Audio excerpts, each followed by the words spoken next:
Right, so I've got the day off today and I'm going to use it taking photos with CineStill.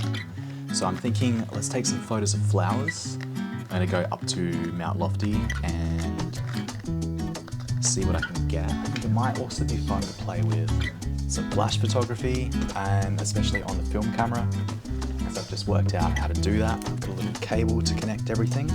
At the moment I'm shooting with the Minolta XG1. Really good camera, really nice SLR, pretty basic. It's got a little flash sync port, which is great because I can connect this cable and then connect it to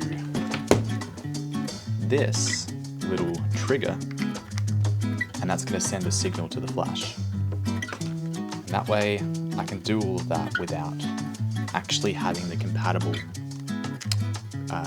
flash trigger, because this is one for a Panasonic camera and I don't want to buy more of these. I also don't actually know if they work with film cameras with these old ones, and there's every chance they could. It's got a little transmitter pin, so it obviously is there to cooperate with something, but not this.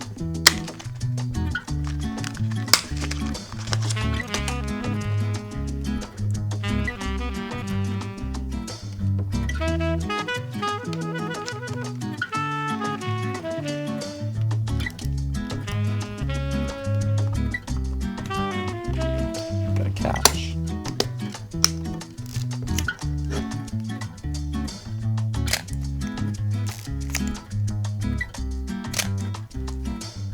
And then we should be set. Cool.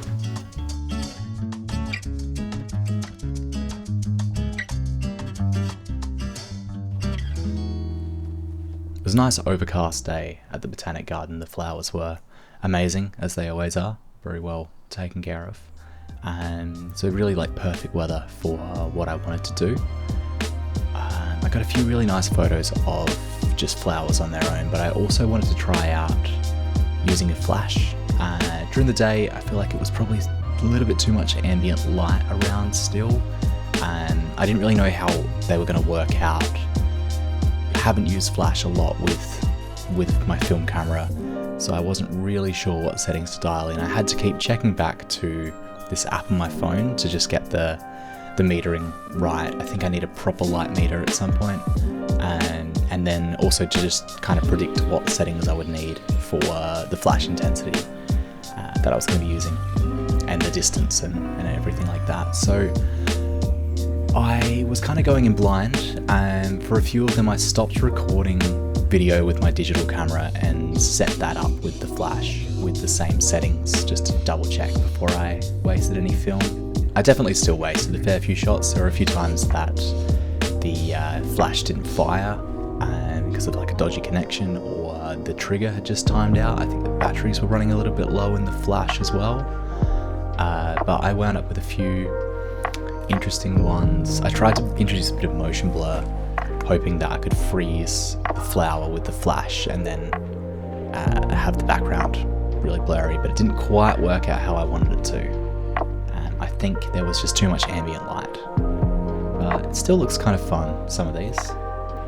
I had to bring the exposure down to 1/30th of a second in order to have it sync with the flash. I think I could have done 160, but I just wanted to play it safe.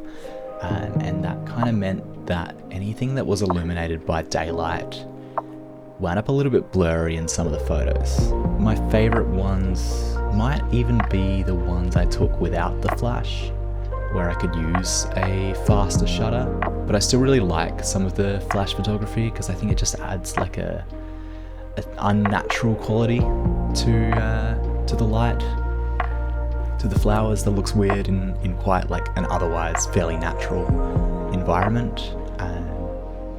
Anyway, here's some of the rest of the photos I took.